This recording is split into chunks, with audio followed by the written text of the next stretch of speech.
বাড়ির উঠানেই খোঁড়া হচ্ছে ৩ সন্তানের কবর। ঈদ আনন্দের বদলে শোকে মাতম এখন পুরো বাড়ি জুড়ে। একসঙ্গে ৩ ছেলেকে হারিয়ে পাগল প্রায় মা। আরো মর্মান্তিক হলো, ঠিক ৩ বছর আগে এই রমজান মাসেই আরেক সন্তানকে হারিয়েছিলেন এই অভাগী মা। ৪ ছেলের কেউই এখন আর রইল না দুঃখিনী এই মায়ের জীবনে। এইগুলো নিয়ে যাই বেরিয়ে যাবো।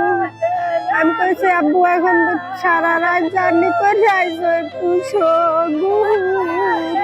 পরিবারের সাথে ঈদ আনন্দ ভাগাভাগি করতে ২৯ মার্চ সকালে ঢাকা থেকে বাড়ি ফিরেছিলেন পিরোজপুরের মঠবাড়িয়া উপজেলার বাইশকুড়া গ্রামের নাইমুজ্জামান শুভ। ভোরে বাড়ি ফিরে ছোট ২ ভাই শান্ত ও নাদিমকে সাথে নিয়ে ঈদ উপহার দেওয়ার জন্য আত্মীয়ের বাড়িতে যাচ্ছিলেন শুভ।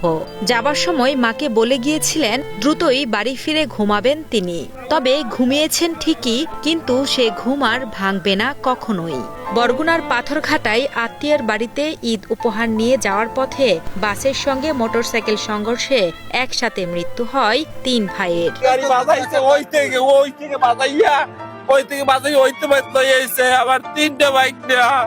বিকট আকার একটা শব্দ হয়েছে, তারপর দৌড় দিয়ে আসার পর দেখছি এরকম আপনার ডেড বডি পড়ে রয়েছে, কিন্তু আমরা গাড়িতে 2 জন পাইছি।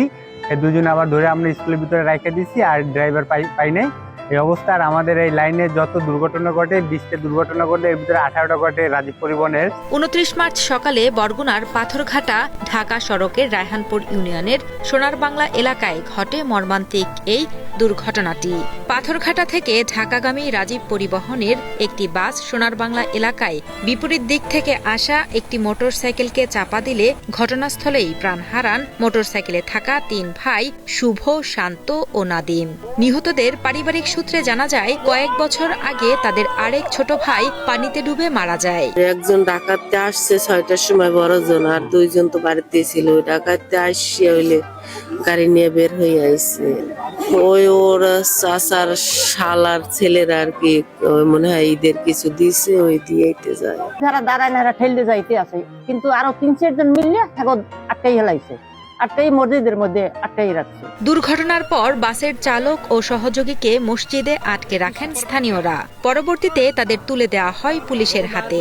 মরদেহ আইনি প্রক্রিয়া শেষে পরিবারের কাছে হস্তান্তর করা হয়েছে বলে জানান বরগুনা পাথরঘাটা থানার ভারপ্রাপ্ত কর্মকর্তা মোহাম্মদ মেহেদি হাসান। এখানে যে ঘটনাস্থলে আপনার এই যে একই মোটরসাইকেলে 3 ভাই, আপন 3 ভাই, ওরা কেরাতপুরের দিকে যাইতেছিল।